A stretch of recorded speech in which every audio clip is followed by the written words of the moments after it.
Om Mikael Ivanov. E bem, caros amigos, estou extremamente contente por reencontrá-los. Então eu vou escutar as suas questões agora. Questão: senti como uma irradiação, meu corpo como atravessado por 3.600 volts.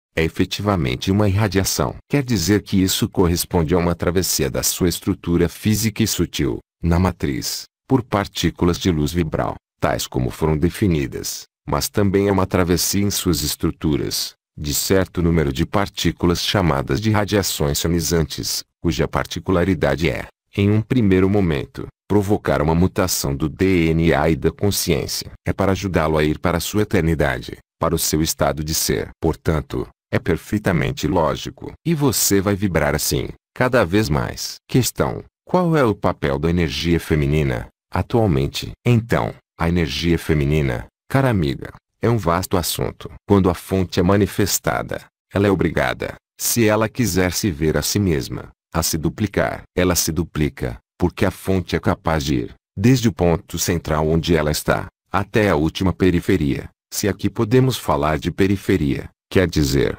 o aspecto vibratório mais afastado do que ela é. Ela é onipresente, vocês sabem disso. Isso não é uma visão da mente, ou seja, ela é capaz de emitir a totalidade do que é esta fonte, tanto na parte periférica, na parte mais ínfima, como na parte mais ampla, sem distinção de consciência. É um processo que está diretamente ligado à fonte. A fonte, portanto, se autocria e é aquele que vai lembrar a fonte, enquanto imagem e espelho. Ao mesmo tempo, é o arcanjo Metatron, que tem um lugar especial junto à fonte. Nessas criações multidimensionais, uma entidade esteve presente, e é representada por uma entidade feminina cujo arquétipo é Isis, ou seja, Maria. A capacidade criadora dimensional, a capacidade criadora, em relação com o DNA, decorre diretamente do que se pode chamar, na dimensão em que vocês estão, de ideal feminino ou de polaridade feminina da fonte, se quiserem. O mais exato, é o aspecto criador, a criação, a fonte. A fonte ela irradia, ela emana e ela é consciência, oniconsciente de si mesma, por toda parte onde ela está, mas ela não cria. A criação passa pela polaridade feminina. Ora, o que acontece no mundo em que vocês estão? Falou-se de um Deus criador, mas não há Deus criador, eu já disse. Há apenas criadoras. O criador ele assume uma função que é ser a fonte. A criadora assume outra função, que é criar, crescer e multiplicar as manifestações nos universos, nos multiversos, nas dimensões, quaisquer que sejam. Assim, portanto, a capacidade criadora é de essência feminina. Ora, o que acontece na matriz? Há quem quis tomar o lugar das criadoras. São entidades masculinas que quiseram se fazer passar por criadores. Enquanto que o Criador não pode existir, uma vez que ele é. Existir, quer dizer criar fora do que é já participar de uma forma de descida vibratória e a fonte não pode se permitir a isso. Ela é obrigada a ter um testemunho fiel, a imagem de si mesma, o arcanjo Metatron. Ela é obrigada a se duplicar na polaridade feminina, que vai se tornar criadora. Assim, na matriz, vocês estão em uma sociedade que chamam de patriarcal, ou seja, onde a mulher foi rebaixada a um símbolo, por exemplo, as virgens negras, ou as famosas virgens criadoras, quaisquer que sejam, que são onipresentes em todas as civilizações. Mas impediram, a essas virgens criadoras, de tomar todo o lugar que é o delas, na falsificação. Portanto, chamamos de uma era patriarcal, ligada à ilusão de um Deus criador. Assim, mulher deve reencontrar a total possibilidade do que ela é. Certamente, não é possível nas dimensões dissociadas. É totalmente possível nas dimensões unificadas. Coisa que será possível para muitas mulheres manifestar, nos novos universos unificados e nas novas dimensões unificadas de 3D. Porque o polo criativo, naquele momento, será restituído em sua grandeza. Agora, nesta dimensão em que vocês vivem, vocês devem transcender as duas energias que foram dissociadas. Eu os lembro. Chamam-se o Yin e o Yang, o masculino e o feminino e, por um abuso de linguagem que vocês compreendem imediatamente, há a luz e a sombra e, portanto, há quem lhes diga que o homem seria a luz e a mulher seria a sombra. Certamente, Vejam vocês um pouco até onde pode ir a manipulação da dualidade. Portanto, a mulher deve reencontrar a sua propriedade criadora. Mas como indivíduos, vocês são andrógenos, mesmo tendo uma polaridade. Mas vocês devem reunificar o masculino e o feminino em vocês. Esta é a coisa dedicada ao que é chamado de 13ª lâmpada de corpo da androgenia primordial, que lhes permite reunificar as suas duas polaridades, que foram dissociadas e separadas pelo arcanjo Lúcifer. Em breve vocês irão aprender que existe um triângulo radiante, constituído entre o ponto alfa e o ponto bem e o ponto mal. Esses dois pontos vibratórios, que serão desvendados, estão diretamente ligados às polaridades que é preciso reunificar, para poder aceder à sua androgenia. O que não impede que na androgenia vocês tenham uma polaridade, mas esta polaridade não foi dicotomizada, ela não foi separada. Ela está, ela também, unificada nos mundos vibrais unificados. Portanto, quando se fala da energia feminina e da energia masculina, nesse mundo, infelizmente, é assimilado ao bem e ao mal, o que é uma ilusão mais do que total, certamente porque, como sabem, nos mundos unificados, não há bem, não há mal. A estrela de Maria, que se denomina bem, mal, isso em língua matricial, original, porque, mesmo quando eu coloco essas duas palavras que vou lhes dar, e ainda limitado com relação à verdade do que se poderia exprimir através desse conceito, o bem seria a atração e o mal seria a repulsão. Mas a repulsão não tem a conotação negativa que existe na matriz, nos mundos unificados. Por conseguinte, a polaridade feminina é o acolhimento, é a gestação. Aliás, a raiz. Quando se diz mamãe, mãe, matriz são as águas de baixo, eis que a matriz original está ligada ao mundo marinho, ou seja, ao elemento água, em oposição ao elemento fogo. O elemento fogo é o elemento que fecunda, aquele que é o impulso inicial, mas o elemento que acolhe o fogo é a água e isso está diretamente ligado, certamente, a Isis. Portanto, através da característica do fogo, vocês podem imaginar o que é a característica, mesmo falsificada, da energia masculina. E, através da água, vocês podem imaginar o que é a característica da energia feminina, quer dizer que é a que acolhe, a que fecunda, a que umedece, em todos os sentidos do termo, a que esconde a fim de desvendar, uma vez que a gestação estiver concluída. Eu os lembro de que o fogo se banha na água. Aliás, a água é constituída de fogo. E, sim, a água, como sabem, é hidrogênio e oxigênio. São dois gases extremamente inflamáveis que queimam. E vejam um pouco a lógica, é que esses dois gases dão a água. Então, certamente, águas de baixo e águas do alto. As águas da matriz e as águas bentas. As águas do mistério. Mas essas duas águas são de natureza feminina, através das características do elemento água. Aliás, é o jogo de palavras que se diz sempre, entre nós, lá em cima. É por isso que uma mulher vale por dois homens, porque ela é constituída de 2 vezes mais fogo do que o homem. Sendo constituída de 2 vezes mais de fogo do que o homem, ela é capaz de ser a água. É ao mesmo tempo simbólico e totalmente real, no nível vibratório. É por isso que há 24 anciões e 12 estrelas. A mulher é muito mais apta a acolher as energias da água do alto. Ela é capaz de acolher então o fogo, porque é o seu papel, muito mais facilmente do que o homem. É verdade que há vários anos, havia muito mais mulheres que se abriam para as energias do fogo do que homens. Hoje, os homens não estão alcançando as mulheres, mas há homens que integraram a polaridade feminina e que são capazes de reunificar as suas duas polaridades.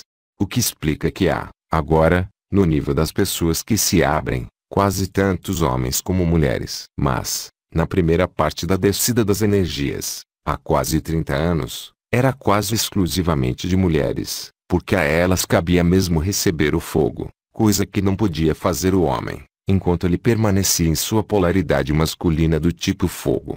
Questão: os vegalianos podem intervir sem o nosso acordo consciente. Sem seu acordo, felizmente, isso faz parte do contrato que vocês fizeram, há muito tempo, porque, o que é que pode se opor aos vegalianos, além da personalidade? E, sem a sua consciência, e aliás mais frequentemente o caso, acontece que, quando vocês se despertarem no nível da consciência unitária, cada vez mais, a presença deles vai se tornar perceptível. Mas vocês não podem, mesmo se tiverem consciência, intervir em qualquer vontade com relação à ação deles. Porque ela se situa, ao mesmo tempo, sobre a sua estrutura física e precisamente, através das suas ações, nos mundos solares, ou seja, do seu corpo de estado de ser, como no corpo físico. Ela prepara, se quiserem, a reunificação. Os anjos do Senhor lhes retiram também certo número de engramas que foram colocados para impedi-los de se elevarem. Portanto, eles fazem, atualmente, uma limpeza muito grande. Questão: quais são as ferramentas ou outras vias de acesso ao estado de ser? Há a via direta, ou seja, sem mais qualquer ferramenta, como vivem alguns seres e como irão vivê-lo aqueles a quem chamamos de os últimos, que serão os primeiros, que vão se despertar com a última chave metatrônica, que será desvendada dentro de alguns dias. E eles irão viver o acesso ao estado de ser. Eles poderão se colocar questões, mas lembre-se de que, quando se alcança o estado de ser, não se coloca mais qualquer questão sobre a realidade do estado de ser. Colocam-se, em contrapartida, muitas questões eventualmente sobre a existência deste mundo. Mas os seres que irão viver o estado de ser, como sempre foi dito, de maneira instantânea, quando da revelação das chaves metatrônicas, terão esta revelação de maneira direta, íntima, pessoal, independentemente de qualquer ensinamento ou de qualquer técnica que tenha sido comunicada anteriormente. Mas eles estarão a par, porque viverão o reencontro com Maria e, portanto, não poderão recusar. Aqueles que estão abertos no nível dos chakras, certamente. Eu não falo daqueles que não poderão despertar a dupla coroa. Questão: pode haver conflitos entre os anciões. Você acredita que os felinos de Cassiopeia ou outros irão dançar com os mestres geneticistas de Sirius? Mundos unificados não quer dizer Babacol, e Pispos anos 70. Todos com o mesmo pensamento e na mesma ideia. É uma visão um pouco particular. Há diferenças de apreciação. Há diferenças vibratórias, mas que vão todas ao sentido da unidade. Todos os caminhos levam a Roma. Há conflitos, parece-me, que existiram com os arcanjos, na criação da terceira dimensão dissociada. E, no entanto, os arcanjos estão todos conectados com a fonte. Os mundos unificados vivem fenômenos, não de bem e de mal, ou de ego, mas fenômenos de atração e de repulsa, estritamente normal, em meio à lei de ação da graça. Questão: é difícil unificar as 24 consciências da sua assembleia? É muito fácil. Toda a diferença com vocês é que vocês estão fechados nos seus pensamentos e na sua individualidade e na sua personalidade. Nós, o que emitimos como pensamento jamais é escondido dos outros 23. E isso é semelhante entre as estrelas de Maria. Há portanto uma livre circulação da energia do pensamento, o que não é o caso nos mundos falsificados, devido ao ego que confina o que ele pensa. Qual de vocês é capaz de dizer o que pensa, claramente, com relação a cada um de vocês aqui? Ninguém. Portanto, quando dizemos que temos conflitos, não compreendo isso com uma visão específica ligada à personalidade. Questão: você pode desenvolver sobre o que você chama de os casulos de luz? É uma expressão. Os casulos de luz são simplesmente os corpos sutis. O termo casulo é perfeitamente ilustrativo com relação à passagem da lagarta à borboleta. Eis que a lagarta tece um casulo, não é? E o casulo que vocês teceram está ligado às partículas adamantinas que vêm, literalmente, se calcar e tomar o lugar dos seus diferentes corpos sutis. Todas as palavras que empregamos, desde vários anos, são destinadas a conduzir ao agora, sem exceção. O casulo, querendo bem dizer o que isso quer dizer, é algo no interior no qual vocês estão fechados. E o último casulo que está ligado às partículas adamantinas, as partículas que se agregam, essas radiações ionizantes, essas partículas de luz da quinta dimensão, que se agenciam ao redor de vocês e que desencadeiam as sensações que vocês têm, tem por objetivo queimar os casulos inferiores, o corpo etéreo, o corpo astral, o corpo mental e o corpo causal. Se vocês não tiverem queimado estes corpos, vocês não podem aceder ao estado de ser. É o papel da luz. E, portanto, os outros casulos vão desaparecer. Questão: como me recentrar no coração, quando algo me perturba? Agora, se isso o perturba, é que você não está no coração. É assim simples. Portanto, por que esperar ser perturbado para ir ao coração? Não confunda o coração com eu me sinto bem, portanto estou no coração. O coração é uma vibração. Então, obviamente, se algo desestabilizar, Isso iria querer dizer, previamente, que você não está no coração, e não depois. Portanto, é preciso aproveitar os momentos em que a vida o deixa tranquilo para se estabilizar no coração. Não é no momento em que isso vai mal que se pode dizer eu vou no coração, ou como eu vou ali retornar. Portanto, é preciso tomar a questão um pouco ao contrário. Como eu posso fazer para me estabelecer no coração? Porque, se você estiver no coração, você não pode ser alterado por uma contrariedade ou por uma pessoa. Você permanece no coração, não é? Mas enquanto você estiver sujeito à sua personalidade e ao seu mental, você vai reagir assim que houver o que se chama de contrariedade. Mas o próprio fato de reagir prova que você não está no coração. É demasiado fácil dizer, quando você é afetado por algo, isso me fez sair do coração, não é minha culpa, é culpa do outro. Não, você estava sujeito à atração, ao caminho de ressonância que fez com que você fosse atraído. Você, lá onde havia falhas. Não é no momento em que tudo vai mal que se pode imaginar ir ao coração. E o próprio fato de dizer esta frase deste modo demonstra que ainda é o mental que está dominando. Porque o mental vai sempre, lembre-se, fazê-lo crer que é o outro, o mal, que são as circunstâncias, o mal, mas que, no interior de você, tudo está limpo, tudo está um brinco, como dizem. É completamente falso. Aceitar-se ver tal como se é aceitar ver as suas falhas. O que faz com que o outro venha me mostrar que eu não estava no meu coração. Ao invés de dizer que as circunstâncias me desestabilizaram e me fizeram sair do coração. Porque, quando a vibração do coração estiver presente, pode-se efetivamente ter circunstâncias, no início, que vão, como dizer, desestabilizar. Mas elas não estão aí para desestabilizá-lo. Elas estão aí, unicamente, para fazê-los ir ainda mais ao coração. Mas, se a personalidade, ou o mental, se aprender, naquele momento, você irá projetar no exterior ou no outro, a responsabilidade do seu estado. O mental funciona sempre assim. Ao passo que, quando você encontrou o coração, o mental não pode mais induzi-lo a esse tipo de raciocínio, porque a sua consciência e a sua vibração do coração recusam isso instantaneamente. Por conseguinte, você não pode expressar, estando no coração, esse tipo de pergunta que reflete a dificuldade, justamente, para viver sem a influência do mental. Ora, não se pode vencer o mental pelo mental, é impossível. Você pode girar em círculo ainda milhões de anos assim. O único modo de superar o mental é encontrar o coração. Então, obviamente, o ser humano é muito fã de teoria. No século XX, todas as teorias que supostamente explicam o mundo. Mas se pode ir assim, também, durante milhões de anos. Enquanto que, quando estamos no coração, somos a explicação do mundo. Não é perfeitamente a mesma coisa encontrar explicações exteriores quando somos nós mesmos a explicação. Agora, querer se colocar no coração quando se está perturbado, isso recorre à dualidade, porque queremos colocar algo para remover alguma coisa. O coração não é assim. A vibração do coração é abandonar-se à luz. É perceber e sentir a vibração. Afastar-se de ambientes onde pessoas que incomodam é uma boa solução. Aí está o exemplo que continua ainda exatamente o que acabo de dizer. Não é porque você vai fugir de algumas pessoas que o incomodam que você vai encontrar o seu ser interior. Ao contrário, digo-lhe que os seres que o incomodam estão justamente aí para ajudá-lo a ir para o seu interior. Então, agora, se você quiser suprimir tudo o que incomoda ao seu redor, você deve se colocar em uma caverna e não mais se mover. Mas você não irá encontrar, no entanto, o coração. O tempo dos eremitas terminou, não é? Procure o reino da sua luz interior, e tudo isso irá se dissolver. O importante não é o porquê. O importante não é o como, sobretudo nos tempos que empurram nas nádegas, como disse Sri Aurobindo. Vocês estão verdadeiramente nesses tempos aí.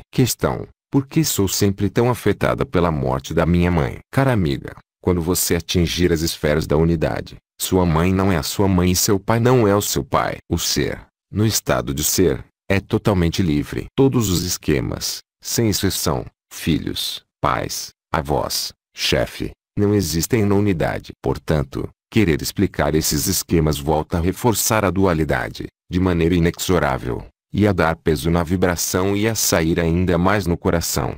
Não se encontra o coração resolvendo um problema. Encontra-se o coração indo ao coração. Querer encontrar uma explicação é típico do ego e absolutamente não do coração. E se eu lhe der a resposta, Isso vai reforçar o seu ego. Isso não vai liberá-la. É preciso bem compreender esse mecanismo e assimilá-lo. No coração. Questão: estar triste se o sol está escondido e alegre quando ele está lá. Isso está ligado ao corpo de estado de ser, inteiramente, e também com um mecanismo fisiológico. Há seres que são sensíveis à luz e assim que não haja luz suficiente, eles não ficam bem. Isso está efetivamente ligado a um mecanismo fisiológico que está, ele mesmo, ligado à privação do estado de ser. Questão: por que tenho necessidade de salgar e adoçar de forma normal os alimentos? Recentemente, você ainda precisa compreender que, no nível do fogo do coração e do fogo do sacro e do fogo da cabeça, há uma necessidade de nutrientes muito mais importante.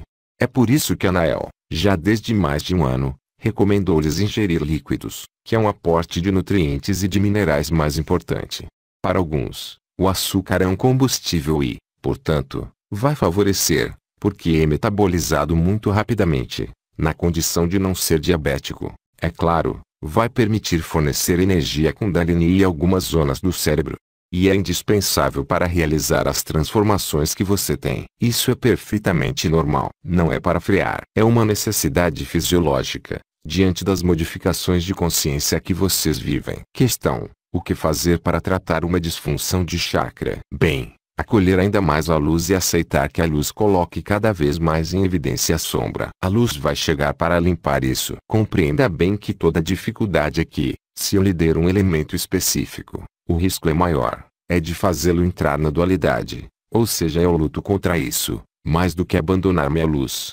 O mestre Han deu-lhes, há não muito tempo, um protocolo específico que permite colocar a luz, você mesmo, nas suas estruturas, a fim de agir você mesmo. Nota: na seção de protocolos, sob o título Cura Final. Eu os lembro, mesmo se no momento não for sempre uma realidade, para vocês e para muitos, é de que, mesmo o que vocês chamam de doença, é uma ilusão. Ela é uma criação da sua própria submissão ao princípio de morbidade nesse mundo. Se você estiver ativando as suas coroas radiantes e vibrando na vibração do coração, muitas coisas devem desaparecer de vocês. E vocês apenas podem fazê-las desaparecer estando cada vez mais em meio à luz e não na reação da dualidade que demanda o que fazer para o que fazer contra. Aí também é preciso que os mecanismos se juntem aos princípios unitários. É semelhante como há pouco, com relação a será que eu devo me afastar das pessoas que me incomodam. É o mesmo princípio. Se vocês aplicarem, vivendo essas vibrações, os princípios de dualidade, vocês recaem na dualidade, ou seja, no bem e no mal e, portanto, na ilusão luciferiana.